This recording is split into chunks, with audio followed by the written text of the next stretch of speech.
Sa kabila ng pag-alma ng China, hindi muna aalisin ng Pilipinas ang Typhoon missile launcher ng Amerika, ayon po kay National Security Advisor Eduardo Año. Kinumpirma rin ng Armed Forces of the Philippines na inilipat nga ng pwesto ang missile system na kayang magpalipad ng missile hanggang China o anumang bahagi ng exclusive economic zone ng Pilipinas. Saksi, si Rafi Tima.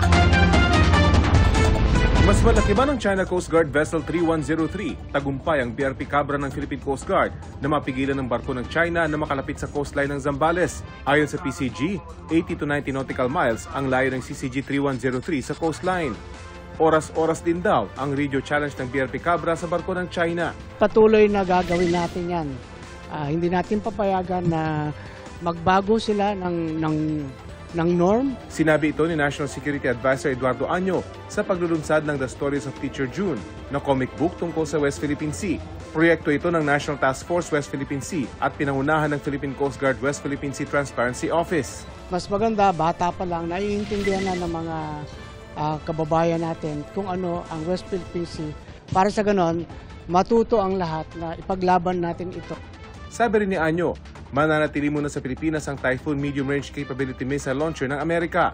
Kinumpirma ng Armed Forces of the Philippines ang ulat na inilipat ang missile system mula sa pwesto nito sa Northern Luzon patungo sa isang sekretong lokasyon. Bahagi raw ito ng pagsasanay sa pag-deploy nito sa iba't ibang lokasyon. Depende sa kung anong missile ang gagamitin.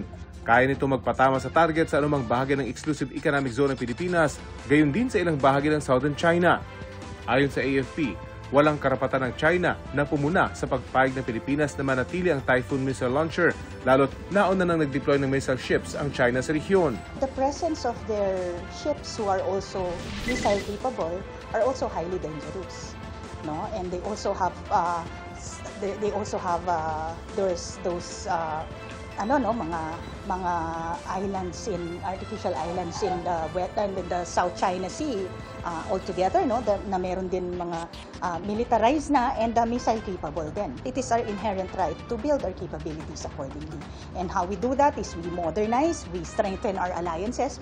Ayon sa isang security analyst, nangangamba ang China sa epekto ng mga launchers sa plano umano nitong pagsakop sa Taiwan. The launchers could complicate Chinese naval and amphibious operation because they could target any Chinese ships, no, pag lumapit sa Taiwan. Again, this is a case of Chinese hypocrisy and double standard. Ako pwede magkaroon ng thousands of missiles, kayo may launchers lang, hindi pwede sabi yan. Dati nang sinabi ng AFP na hindi gagamitin sa anumang bansa ang Typhoon missile launcher at para lang daw ito sa joint military exercises. Sa pag-uusap nila DFA Secretary Enrique Manalo at US State Secretary Marco Rubio, napag-usapan ang sitwasyon sa South China Sea at ang estado ng pagtutulungan sa depensa at seguridad. Nagkasundo rin silang pag-aralan kung pwedeng magpulong sina Pangulong Marcos at US President Donald Trump. Para sa GMA Integrated News, ako si Rafi Tima, ang inyo saksi. Mga kapuso, maging una sa saksi.